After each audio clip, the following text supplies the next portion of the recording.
இதுதாங்க சித்தரத்தை. இது நாட்டு மருந்து கடைகள்ல கிடைக்கும். அரத்தை, சிற்றரத்தை, சித்தரத்தை அப்படின்லாம் இதை சொல்லுவாங்க. இது பார்க்கறதுக்கு இப்படி இஞ்சி மாதிரி தாங்க இருக்கும். நம்ம முன்னோர்கள் பார்த்தீங்கன்னா பல கை வைத்தியத்துக்கு இதை முக்கியமான ஒன்னா பயன்படுத்தினாங்க. ஒவ்வொரு வீட்லயும் அவசியம் இருக்க வேண்டியது தாங்க இந்த சித்தரத்தை. இது நாட்டு மருந்து கடைகள்ல கிடைக்கும். இந்த சித்தரத்தை பார்த்தீங்கன்னா உடம்புல உள்ள வெப்பத்தை குறைக்கும், பசியை தூண்டும், கபம், வாதம், வீக்கம், இழுப்பு, இருமல், காய்ச்சல் இதுக்கெல்லாம் இதை மருந்தா பயன்படுத்தலாம். முக்கியமா சொல்லணும்னா நெஞ்சில ரொம்ப நாளாவே இருக்கிற சளிய, அதுவும் இறுகி போன சளிய இலக வச்சு வெளியேற்றுற தன்மை இந்த சித்தரத்தைக்கு இருக்குங்க. தொண்டையில இருக்கிற சளியையும் இது வெளியேற்றும். அறத்தை அறுக்காத கபத்தை யார் அறுப்பார் அப்படிங்கிற ஒரு பழமொழியே இருக்குங்க.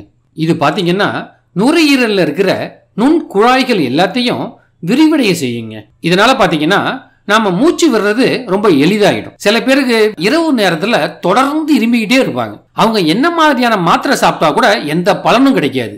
அந்த நேரத்துல ஒரு சின்ன துண்டு சித்திரத்தைய வாயில அடக்கிட்டு படுத்தீங்கன்னு வச்சுங்களேன், இந்த சித்திரத்தை உமிழ்நீரோட கலந்து தொண்டையில இறங்கும். இது அப்படியே இருமலை கட்டுப்படுத்தும். உங்களுக்கு இது கொஞ்சம் காரமா இருக்கிற மாதிரி தெரிஞ்சதுன்னா கொஞ்சம் பனங்கற்கண்டைக்கு சேர்த்து வாயில அடக்கிக்கலாம். சில பேருக்கு வெளியூர் பயணம் போறப்ப பஸ்லயோ இல்ல கார்லயோ போனாங்கன்னா வாந்தி வந்துடும். அத மாதிரி தொந்தரவு இருக்கிறவங்க இதுக்காக மாத்திரைகள் எல்லாம் வாங்கி பயன்படுத்தாம இந்த சின்ன துண்டு சித்திரத்தைய அப்படியே வாயில போட்டு மென்னுகிட்டு இருந்தாலே போதும், வாந்தி வரவே வராது. சளி, இருமல், காய்ச்சல், தொண்டைக்கட்டு அப்படின்னு குழந்தைகள்லேருந்து பெரியவங்க வரைக்கும் அவஸ்தைப்பட்டுக்கிட்டு இருக்கிறப்ப அதுக்கு ஒரு அருமருந்து இந்த சிற்றரத்தை தான். நீங்க உடனே இதுக்கெல்லாம் டாக்டர்கிட்ட ஓடி போய் மருந்தை வாங்கி சாப்பிடாம இப்ப நான் சொல்ல போற கை வைத்தியத்தை முயற்சி செஞ்சு பாருங்க. நாள்பட்ட நெஞ்சு சளியை கூட இது கரைக்கும். அடுப்புல ஒரு பாத்திரத்தை வச்சு அதுல 2 டம்ளர் அளவுக்கு தண்ணி விடுங்க. இதுல சித்தரத்தை ஒரு சின்ன துண்டு எடுத்து தட்டி சேர்த்துக்குங்க. நாட்டு மருந்து கடைகள்ல சித்திரத்தை பொடி கூட கிடைக்குது. அதை விட இதை மாதிரி முழுமையா சித்திரத்தை வாங்கி பயன்படுத்தினீங்கன்னா நல்ல பலன் கிடைக்கும். இதை தட்டி இப்ப இதுல போட்டுப்போம். அடுத்தது 10 மிளகு, இதையும் தட்டி இதுல சேர்த்துக்கலாம். உங்கள்கிட்ட துளசி இலைகள் இருந்தா ஒரு 10 துளசி இலைகளை இதுல சேர்த்துக்குங்க. இதுல தேவையான அளவுக்கு பனங்கற்கண்டையும் சேர்த்துக்கணும். இது கொஞ்சம் காரமா இருக்குங்கிறதுனால பனங்கற்கண்டை கொஞ்சம் அதிகமாகவே சேர்த்துக்கலாம். இந்த 2 டம்ளர் தண்ணி பார்த்தீங்கன்னா ஒரு 3/4 டம்ளர் ஆகிற வரைக்கும் கொதிக்க விடணுங்க. இது நல்லா கொதிச்சதுக்கு அப்புறம் இதை வடிகட்டிக்கணுங்க. இதை ஒரு நாளைக்கு 2 வேளைன்னு காலையிலேயும் மாலையிலேயும் குடிங்க.